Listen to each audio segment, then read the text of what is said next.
yung sandwich at saka water niyo. Salamat, Mike. May kailangan pa po kayo? Wala na.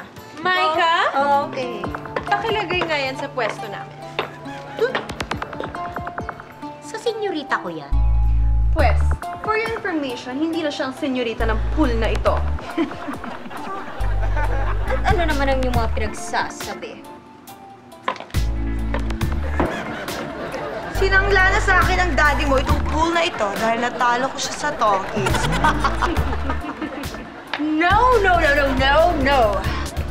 This pool is mine. At magsiswimming ako dito araw-araw. No! Ako ang magsiswimming dito. At ako rin. At syempre, ako rin. Senyorita, maligo ka na. Ako, ang magbabantay sa'yo. No, no, no, no, no, no, no. Ako ang bantayan. Hindi dapat ako dahil baka ako'y malunod. And I don't know how to swim. Hindi ako dapat. Teka na, sandali ha. Ako yata nalulunod eh. Really? Hey, hey, hey, you! Who are you? Dax. Dax the lifeguard. Simula ngayon, Dax the lifeguard. Sila na, mga pool senyorita. Naiintindihan mo. Sila na ang babantayan mo. Ho? Huwag mag-alala. Ikaw pa rin. Ang pool senyorita.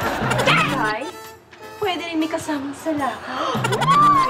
Let's go, sis! Let's swim! Huwag kang papayag na sila lang ang maliligo, senyorita. Bakit? Isinala pa lang naman sa kanila itong pula. Kaya may karapatan ka pa. You're right. Kaya maliligo din ako. Hey! Gusto mo maligo?